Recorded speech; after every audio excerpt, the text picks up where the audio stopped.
கணிப்புகள் வந்திருக்குது. 5 மாநிலங்களான தமிழ்நாடு பொறுத்த வரைக்குமே அதிகமான NDTV பீப்புள் பல்ஸோடைய அந்த கருத்து கணிப்பு முடிவுகளும் வந்திருக்கு. நம்ம தொடர்ந்து ஒன்று ஒன்றா பார்த்துக்கிட்டு இருக்கோம். அதில் அதிமுக 65-85, திமுக 127-145, தாவேக 18-24, மற்றவை 2-6 அப்படின்னு சொல்லியிருக்காங்க. சிவா, சந்தோஷமான கருத்து கணிப்புகளாக வந்துக்கிட்டு இருக்கா உங்களுக்கு? இந்தியாவே திரும்பி பார்க்கக்கூடிய வகையிலே பெண்களுக்கான திட்டமாகட்டும், பள்ளி பருவத்துக்கூடிய கல்லூரி மாணவர்களுக்கான திட்டங்களாகட்டும், இன்னும் அடித்தட்டு ஒடுக்கப்பட்ட பாமர மக்களுக்கான திட்டங்களாகட்டும், தொடர்ந்து பல்வேறு திட்டங்களை தமிழ்நாடு முழுவதும் பரவி மக்களுக்கான திட்டங்களை கொண்டு வந்ததன் காரணமாக மக்கள் மகத்தான வெற்றியை திராவிட முன்னேற்ற கழகத்தினுடைய தலைமைக்கு கொடுப்பார் என்று அனைவருக்கும் தெரிந்த விஷயம்தான். அதுதான் இப்போது இருக்கக்கூடிய கருத்து கணிப்பு சொல்லுகிறது. ஆனால் இதில் ஒரு மாறுபட்ட கருத்து என்னவென்று சொன்னால், இப்போ அதிமுக சொல்லக்கூடிய ஒரு கருத்து சொல்லுகிறார்கள், அது திமுக தலைமை கூட்டணி மாபெரும் வெற்றி பெறும், அது வேறு விஷயம். ஆனால் தாவேகா நடிகர் விஜயனுடைய கட்சி கிட்டத்தட்ட 16-18, 18 24 வரக்கூடிய வாய்ப்பில் என்று சொல்லுகிறார். அது அப்பட்டமான பொய். காரணம், எதை வைத்து இவர்கள் சொல்லுகிறார் என்று சொன்னால், ஆந்திராவிலே நடிகர் சிரஞ்சீவி அவர்கள் முதல் தேர்தலில் 18 தொகுதியில் வெற்றி பெற்றார். அந்த அடிப்படையிலே கொண்டு வந்து இவர்கள் 18 ஆரம்பிக்கிறார்கள். இது மகத்தான தப்பு, இதை மறுக்கக்கூடிய தவறு. தயவுசெய்து சொல்லுகிறேன், கணிப்புல வர்றது இந்த டிவி கேட்க மட்டும் சொல்லுகிறேன். ஆமா, மக்கள் பணியே 1% கூட செய்யாமல் நேரடியாக களத்திற்கு வந்து நான் முதலமைச்சர் வேட்பாளர் சொன்னால் தமிழ்நாட்டு மக்கள் அந்த அளவுக்கு தெளிவில்லாத நபர்கள் என்று சொல்ல வருகிறார் விஜய் அவர்கள். இல்ல சிவா, தாவேகா 18-24 சரியான கணிப்பு இல்ல, தப்பா இருக்கு அப்படின்னா அதேதான் திமுகவுக்கு பொருந்தும் தானே? இல்ல, திமுக 125-140 சந்தோஷப்படுறீங்க. இல்ல திமுகவுக்கு எப்படி பொருந்த வெற்றி வாய்ப்பு என்று சொன்னா அவர்கள் மக்கள் பணி செய்திருக்கிறார்கள். தமிழக வெற்றி கழகம் எங்காவது 1% மக்களுக்கான பணி செய்தது உண்டா? அந்த கட்சியின் சார்ந்தவர்களோ வேட்பாளர்களோ அல்லது நடிகர் விஜய் அவர்களோ ஒரு காணொலி போட்டு காட்டுங்களேன். பணிகளை செய்திருக்காங்க. நிறைய விவாதிச்சிட்டோம். ஆனா இது விவாதத்துக்கான நேரம் இல்லை. அந்த மாதிரி விவாதத்துக்கு தேர்தலுக்கான நிறைய விவாதிச்சோம். ஆனா இப்ப இந்த தேர்தல் நடந்து முடிந்ததுக்கு அப்புறம் பாத்தீங்கன்னா நிறைய பேரிடம் திமுக அல்லது திமுக ஆதரவு நிலைப்பாட்டில் இருக்கிற நிறைய பேர்ட்ட ஒரு பதட்டத்தை பார்க்க முடிகிறது. ஏன் அந்த பதட்டம்? இல்ல, பதட்டம் எல்லாம் ஒரு பதட்டம் இல்லை. பதட்டம் இருப்பது போன்று இவர்கள் திட்டமிட்டு திமுக எங்களை பார்த்து பயப்படுகிறது என்று டிவிக்கு அவர்கள் சமூக வலைத்தளம் பரப்பக்கூடிய ஒரு பொய் செய்தி தான். நெருப்பு இல்லாம ஒன்றும் புகையாதுங்க. இல்லை, அது மூடு பணியா இருந்தால் கூட புகையும். ஆகவே நான் சொல்வது என்னவென்றால், நீங்கள் எழுதி வைத்துக் கொள்ளுங்கள். அடுத்த விவாதத்தில் இதே என்னோட எழுப்பலாம். விஜய் அவர்கள் 1 தொகுதி 2 தொகுதியில் 1 தொகுதியில் ஜெயிப்பதற்கான வெற்றி பெறுகிற வாய்ப்புகள் இருக்கும், அல்லது அதுவும் சொற்ப எண்ணிக்கையில் தோற்பதற்கான வாய்ப்புகள் இருக்கும். மற்றபடி அந்த கட்சியிலே எந்த வேட்பாளரும் சத்தியமாக சொல்லி ஒரு கூட வெற்றி பெறுவதற்கான வாய்ப்பிலே இல்லை. 2 தொகுதியில் நிற்கிறார் சார். அந்த ஒரு தொகுதி எதுன்னு சொல்லிருங்க உங்கள் கணிப்பு. ஒன்றில் வெற்றி வாய்ப்பு ரொம்ப குறைந்த வித்தியாசம் ஜெயிப்பாருன்னு சொன்னீங்கல்ல, அந்த ஒரு இடம் எது? பெரம்பூர் வருவதற்கான வாய்ப்புகள் என்று அவர்கள் சொல்லுகிறார்கள். அது நான் சொல்லவில்லை, அதை வைத்து தான் நான் சொல்லுகிறேன். ஆனால் என்னை பொறுத்தவரை வலிமையாக சொல்ல வேண்டும் சொன்னால் 2 தொகுதியிலுமே தோல்வியை தழுவக்கூடிய தான் நடிகர் விஜய் அவர்கள் இருக்கிறார். விஜய்க்கே இந்த நிலைமை என்று சொன்னால் விஜய் கட்சியினுடைய வேட்பாளர்கள் எப்படி 15-16 இடத்தில் வெற்றி பெற செய்ய முடியும்? நீங்கள் சொல்லுங்கள். கட்சியினுடைய தலைவர் தளபதிக்கே இந்த நிலைமை என்று சொன்னால், அதாவது விஜய் தளபதிக்கு சொல்லுகிறேன், தமிழ்நாட்டுடைய தளபதி என்றும் மு.க. ஸ்டாலின் அவர்கள் தான். ஆகவே இவர்கள் எடுத்திருக்கூடிய இந்த கருத்து கணிப்பு என்பது ஏற்புடையதாக இருக்கிறது. ஆனால் டிவிக்கவே தவிர்த்து தாவேகாவுக்கு கொடுத்த கணிப்பு மட்டும் தவறு. சரி, ஆமா, இவர்கள் ஆந்திராவில் நடிகர் சிரஞ்சீவி மையமாக வைத்துக் கொண்டு இந்த கருத்து கணிப்பை பிம்பத்தை புகுத்தி இருக்கிறார்கள். அதை தான் நான் ஏற்க மறுக்கிறேன். சரி சிவா, குறுக்கிட்டீங்க. சற்று முன் வந்த இன்னொரு வெளிச்சம் மீடியாவுடைய சார்பாக ஒரு கணிப்பு, அவங்க சர்வே திமுக தலைமையிலான கூட்டணி வந்து 128 தொகுதியாகவும் அதிமுக 101 தொகுதி, மற்றவை 5 என்று சொல்லுகிறார்கள். 128 20 சொல்லுகிறார்கள். அப்போது இந்தியா முழுவதும் பல முன்னணி நிறுவனங்கள் எடுக்கக்கூடிய கருத்து கணிப்பாகட்டும், அல்லது மாநிலம் முழுவதும் இருக்கக்கூடிய முன்னணி நிறுவன கருத்து கணிப்பாகட்டும், அது ஏற்கனவே மக்கள் நினைத்தது போன்று திராவிட முன்னேற்ற கழக தலைமையிலான கூட்டணிக்கு ஒரு கிட்டத்தட்ட 125, 150, 160, 170 வரைக்கும் சொல்லுகிறார்கள். ஆனால் மீண்டும் நான் எதை வைத்து நான் மறுக்கிறேன் என்று சொன்னால், மக்கள் பணி செய்யாத இருக்கக்கூடிய டிவிகேவிற்கு எப்படி 4, 5, 10, 15 வரும் என்று உங்களையே நான் கேள்வி கேட்கிறேன். நீங்கள் சொல்லுங்கள். மக்கள் விரும்பினால் வரும், அவ்வளவுதான். மக்கள் விரும்பாத ஒரு தலைவர் தான். ஒரு காட்சி பொருளாகத்தான் விஜய் அவர்கள் செல்லும் இடமெல்லாம் மக்கள் பார்வைக்கு இவரை வைக்கக்கூடிய இடத்தில் தான் பார்த்தார்கள் ஒழிய வேற எந்த இடத்திலும் 1% கூட இவரை அரசியல் கட்சி தலைவராக எந்த மக்கள் ஏற்படுவதல்ல. ஒரு பதில் சொல்லலாம். 200 இடங்களுக்கு மேல் வெற்றி பெறுவோம் தமிழ்நாடு முதலமைச்சர் சொன்னார்ல, ஆனால் இங்கே தொடர்ந்து ஆரம்பிக்கிறதே 118 தான் பெரும்பான்மைக்கு தேவை ஆட்சி அமைக்கிறதுக்கு. இங்கே ஆரம்பிக்கிறதே 120, 22 தான் ஆரம்பிக்குது. பெரும்பான்மையோட 2 இடங்கள் 4 இடங்கள் கூடன்னு தான் ஆரம்பிக்கிறப்ப 200 இடங்கள் சொன்னவங்களுக்கு 120 இடங்கள் தான் வரும், அப்படி தொடங்கும் அப்படிங்கிற அதிகபட்சம் 145 அப்படிங்கிறப்ப இந்த 65 போகுது இல்லை, நீங்கள் சொன்னதை விட குறைச்சி வருது இல்லை, அதில் ஒரு 4-5 இடம் விஜய்க்கு போயிருக்கலாம். இல்லை விஜய்க்கு போவதற்கு வாய்ப்புகள் இல்லை. நீங்கள் சொல்வது போன்று இந்த 125 140 சொல்லுகிறார்களே, திமுக கூட்டணியான தலைமையான கூட்டணியில் சதவீதம் வாக்கு சதவீதம் ஒரு பிறகு இருந்தாலும் எண்ணிக்கையில் வெற்றியினுடைய எண்ணிக்கையை பார்த்தால் நிச்சயமாக 170க்கு மேலாக செல்லக்கூடிய வாய்ப்புகள் தான் அதிகமாக இருக்குது. இதுலேயும் வரல அப்படி 100 நீங்கள் சொல்றது போல எந்த கருத்து இல்லை. நானும் பல சட்டமன்ற தொகுதிக்கு கலாய்வுக்கு சென்று இருக்கிறேன், பல பிரச்சாரங்கள் சென்று அதை வைத்து நான் சொல்லுகிறேன். என்னுடைய சொந்த கருத்தாக கூட பதிவு செய்யலாம் நீங்கள். சரி. பொன்வில்சன், ஒரு தனிப்பெரும்பான்மை கிடைக்காத ஒரு நிலை வருவதற்கான வாய்ப்பு இருக்கு அப்படின்னு பத்ரி சொல்றாங்க. இன்னும் அடுத்தடுத்த கருத்து கணிப்புகள் வருது, இன்னும் அது உறுதியா சொல்ல முடியாத விஷயமா தான் இருக்கு அப்படிங்கிறாங்க. உங்கள் பார்வையில் தனித்து தான் ஆட்சி அமைப்போம்னு அதிமுகவுடைய பொதுச்செயலாளர் தொடர்ந்து சொல்லிட்டு தான் வந்தார். இப்போ இந்த தேர்தலுக்கு பின்பு, அதாவது தேர்தல் முடிவுக்கு பிறகு மே 4க்கு பிறகு வேறு சில அரசியல் மாற்றங்கள் நடக்குமா? சில தலைவர்கள் சொல்றாங்கல்ல, தேர்தலுக்கு பிறகு நிறைய மாற்றங்கள் நடக்கும் அப்படின்னு. அது போல இல்லை, அவர் பத்திரி சொல்கிறது அவருடைய பார்வைக்கு அது கரெக்டு தான் அவர் சொல்கிறது அவருடைய அனுபவத்தில். ஆனால் என்ன சொல்ல வரேன்னா, இந்த 3 கார்னர் ஃபைட்டில் பார்த்திங்கன்னா ரொம்ப லோவஸ்ட்டு மார்ஜின் கூட தனி மெஜாரிட்டியை கொடுத்துரும், சிம்பிள் மெஜாரிட்டியை கொடுத்துரும். இப்போ அதை நம்ம வந்து கடந்த 2016 பார்த்தோம். எப்படின்னா 40% அதிமுக, 39% திமுக கூட்டணி, 1% தான் வித்தியாசம்.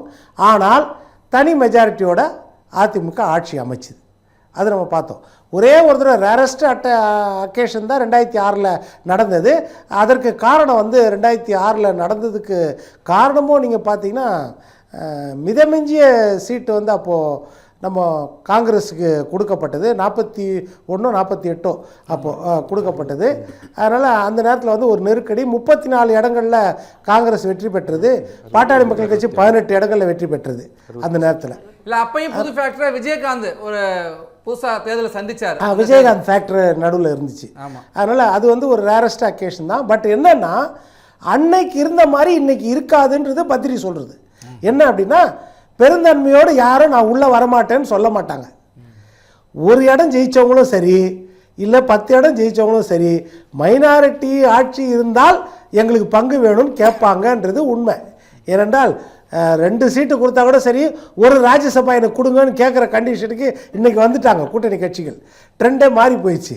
அதனால் அவர் சொல்கிறது அந்த பார்வை கரெக்டு. ஆனால் நான் அது எதிர்பார்க்கல. அதிமுகவை பொறுத்த வரைக்கும் எட்ஜில் தான் இருப்பாங்க, 117க்கு மைனா. அதை வச்சு தான் அவங்க வந்து அந்த 170 சீட்டில் நின்றது. அதுதான் 2 பேருமே வந்து ஒன்று அந்த சைடு ஜெயித்தாலும் சரி, இந்த சைடு ஜெயித்தாலும் சரி, 170 சீட்டில் நிற்கிறாங்கன்னு போது அதை விட குறைவாக கிடைக்காது. அந்த கூட்டணி ஜெயிக்குதுன்னா அவங்களுக்கு ஆட்டோமேட்டிக்காக 120க்கு மேலே தான் வந்துடும்.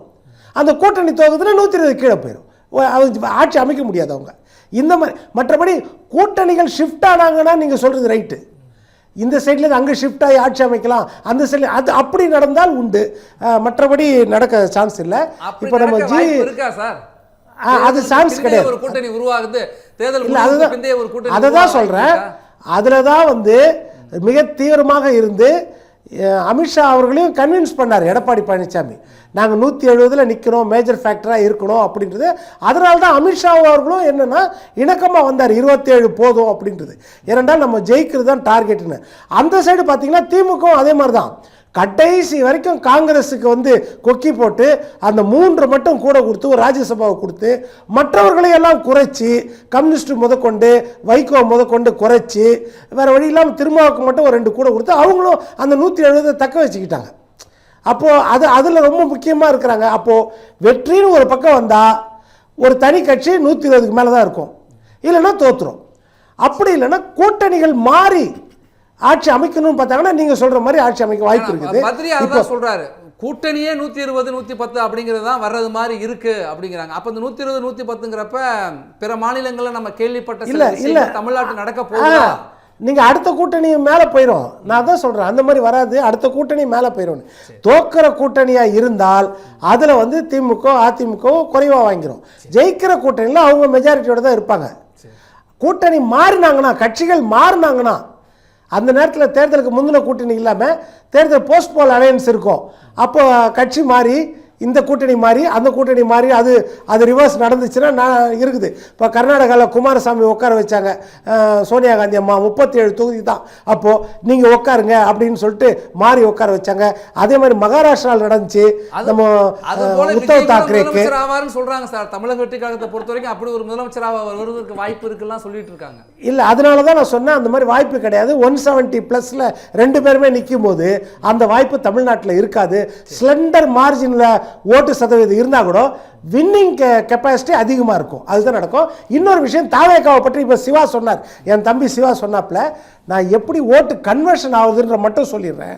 யாருக்கு தாவேக்காவுக்கு ஓட்டு போயிருக்கும்? விஜய்க்கு. விஜயோட சொந்த ரசிகர்கள் செல்வாக்கு நல்லா இருக்குது. ஆனால் யாருடைய ஓட்டை பாதிச்சிருப்பார்னா, கடந்த தேர்தலை விட இந்த தடவை 24 லட்சம் தான் கூட போட்டிருக்காங்க, அதிகப்படியான கிடையாது. அதாவது எஸ்ஐஆரில் நீக்கப்பட்டது, அதனால் 73 லட்சம் ஓட்டு நீக்கப்பட்டதால் பர்சன்டேஜ் அதிகமாக காமிக்குது உங்களுக்கு. மற்றபடி அதிகமாக ஓட்டு சதவீதம் உயரவில்லை.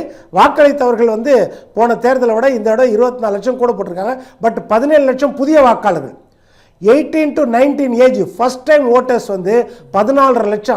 அர்ச்சனா பட்நாயக் சொல்லுது ஒரு 3 லட்சம் ஓட்டு புதுசாக சேர்ந்தவர்கள், மொத்தமே 17.5 லட்சம் ஓட்டு. அப்போ 24 லட்சம் ஓட்டுனா 8 லட்சம் ஓட்டு தான் கூடி இருக்கிறது, அவ்வளோதான் கூடி இருக்குது. பட் தாவேக்கா அதிக பர்சன்டேஜ் வாங்கினா யாருடைய ஓட்டை பாதிக்கும்னா, நீங்கள் அனுபவ ரீதியாக பார்த்தீங்கன்னா அதிமுகவுக்கு வர வேண்டிய ஓட்டில் கொஞ்சம் பாதிப்பு ஏற்படுத்தியிருக்கும், அதிமுக விட்ட இருப்பு ஓட்டில் பாதிப்பை ஏற்படுத்தியிருக்காது. ஏன்னா அதிமுகவை பொறுத்த வரைக்கும் கடந்த காலங்களில் சோதனையை சந்தித்து அதில் சலனமானவங்களாம் வெளியே போய் தெளிந்த நீரோடையோட இன்னைக்கு இருக்கிறவங்க எந்த ஆசையும் இல்லாமல் இருக்கிறவங்க அந்த கட்சிக்கு விசுவாசமா, அப்போ அந்த ஓட்டு சதவீதத்தை பாதிச்சிருக்காது. பட் ஆன்டி இன்கம்பன்சி ஓட்டில் கொஞ்சம் பாதிப்பு ஏற்பட்டிருக்கும்.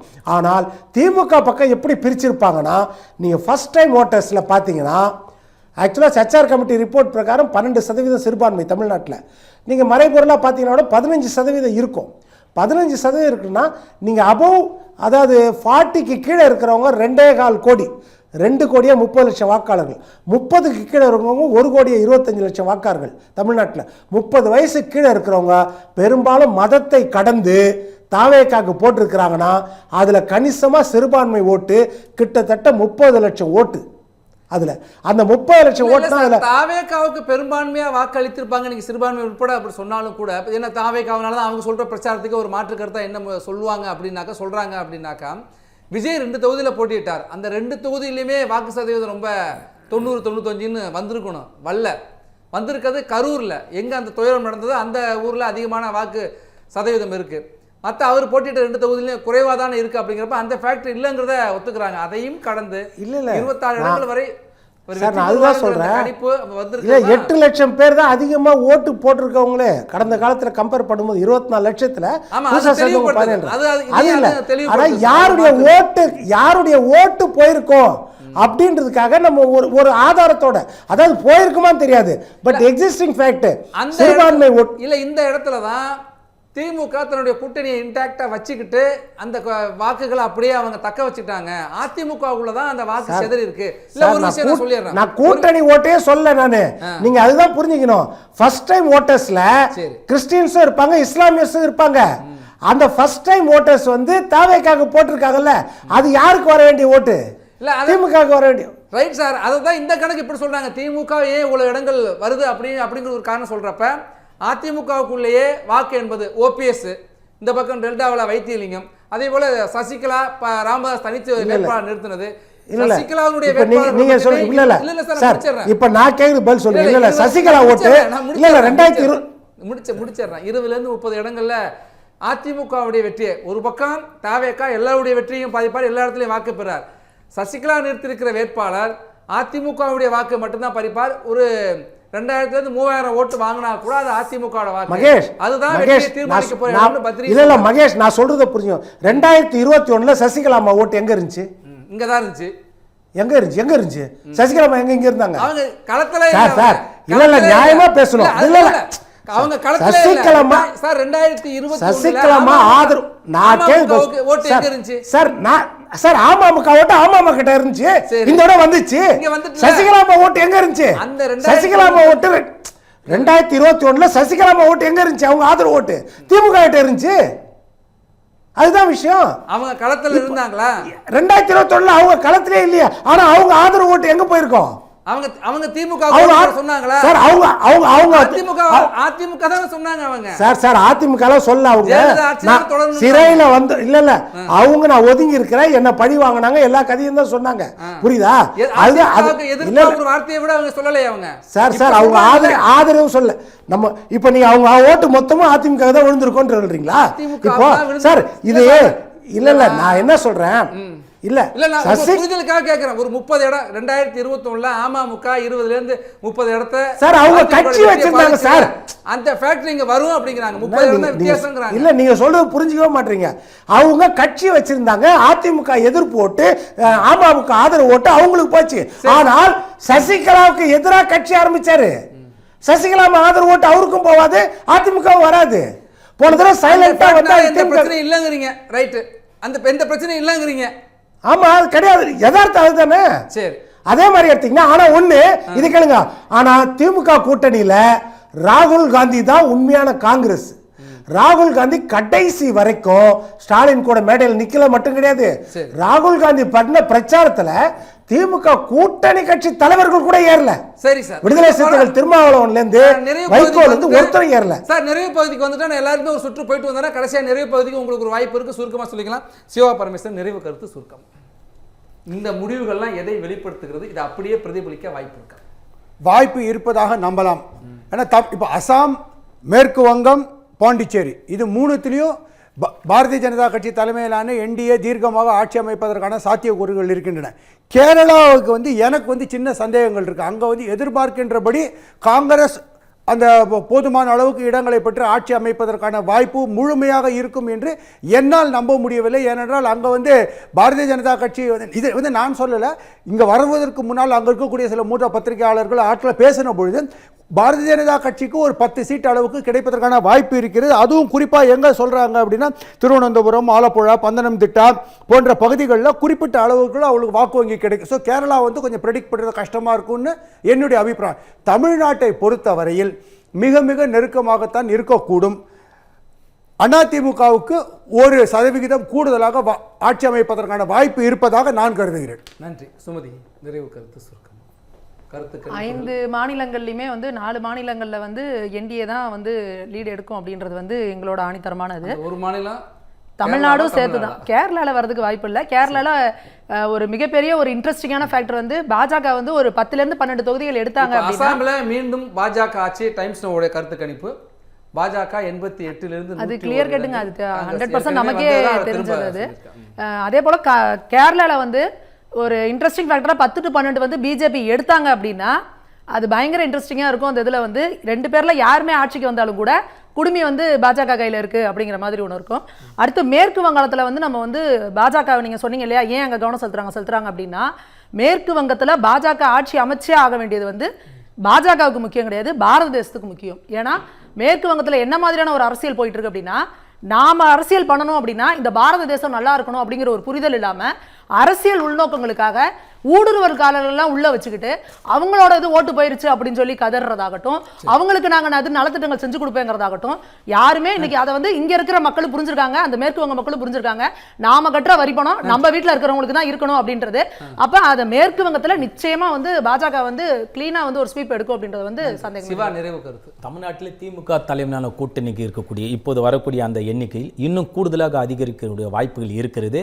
அதிமுக தலைமையிலான கூட்டணி இருக்கக்கூடிய எண்ணிக்கை குறைவதற்கான வாய்ப்புகள் இருக்கிறது. அதே போன்று தாவேக்கல் இருக்கக்கூடிய எண்ணிக்கை என்பது அது தவறான ஒரு எண்ணிக்கை. நிச்சயமாக தாவேக்க கட்சி வெற்றி பெறுத வாய்ப்பு இல்லை, படுதோல்வி சந்திக்கூடிய வகையில் தான் தாவேக்கனுடைய நிலைமை இருக்கிறது. நன்றி. பொன்வல்சன், நிறைவு கருத்து சுருக்கமா. இல்லை, தமிழ்நாட்டை பொறுத்த வரைக்கும் நான் என்ன சொன்னேன், இப்போ மற்ற 3 மாநிலங்களில் பிஜேபிக்கு வாய்ப்பு, மிகப்பெரிய வாய்ப்பு இருக்கிறது.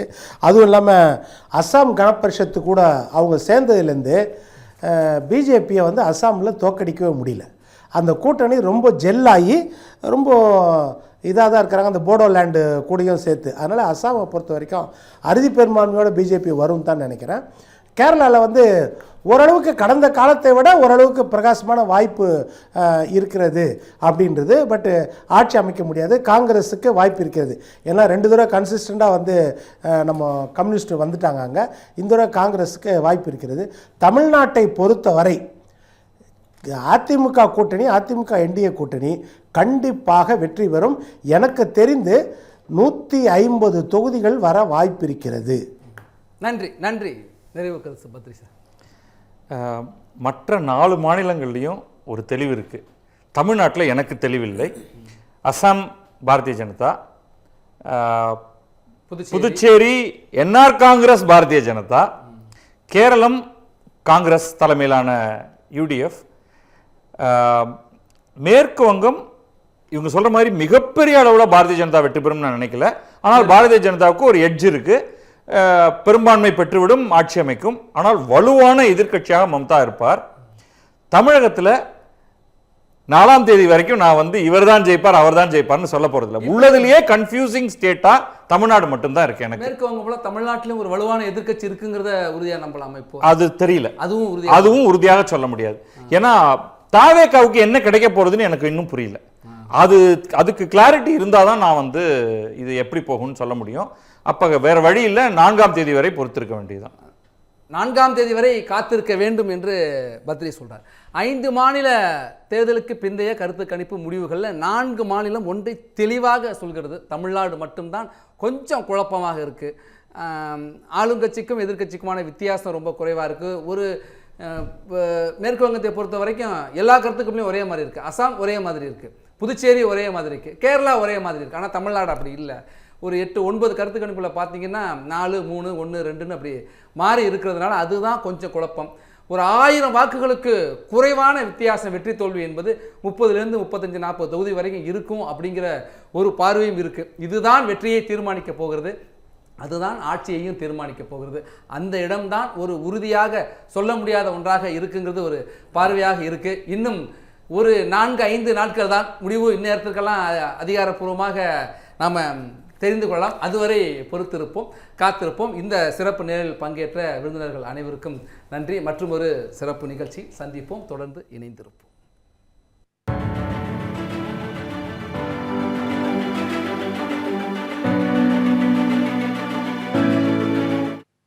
நிறைவு கருத்து. தமிழ்நாட்டில் திமுக தலைமையிலான கூட்டணிக்கு இருக்கக்கூடிய இப்போது வரக்கூடிய அந்த எண்ணிக்கையில் இன்னும் கூடுதலாக அதிகரிக்கக்கூடிய வாய்ப்புகள் இருக்கிறது. அதிமுக தலைமையிலான கூட்டணி இருக்கக்கூடிய எண்ணிக்கை குறைவதற்கான வாய்ப்புகள் இருக்கிறது. அதே போன்று தாவேக்கல் இருக்கக்கூடிய எண்ணிக்கை என்பது அது தவறான ஒரு எண்ணிக்கை. நிச்சயமாக தாவேக கட்சி வெற்றி பெறுவது வாய்ப்பு இல்லை. படுதோல்வி சந்திக்கூடிய வகையில் தான் தாவேக்கனுடைய நிலைமை இருக்கிறது. நன்றி. ஃபர்ஸ்ட் கிளாஸ் கல்யாண சாப்பாடு போட்டுட்டேன். அடுத்து என்ன? ஃபர்ஸ்ட் கிளாஸ் கிரகப்பிரவேசம் சாப்பாடு தானே. ஒரு நல்ல அபார்ட்மெண்ட் வாங்கு. அபார்ட்மெண்ட் இல்ல சுவாமி அங்கிள், பிளாட். எங்க சிட்டிக்கு மிக மிக அருகில்னு சொல்லிட்டு ஊருக்கு அவுட்டர் இல்லையா, சிட்டிக்கு உள்ளேயே. ஓ, ஆனா pricing lowest price, complete transparency. India's first plot developer with zero cash policy. அப்போ இன்வெஸ்ட் பண்ணலாமா? 13+ years of trusted partnership and நல்ல appreciation. இதெல்லாம் யார் தராங்க? Good question. வேற யாரு? நம்ம G Square தான். 20,000+ happy customers, 5,000+ acres delivered, 20+ cities. G Square, your home, your dream, your choice. அடுத்தது என்ன? பால் காய்ச்ச வேண்டியதா?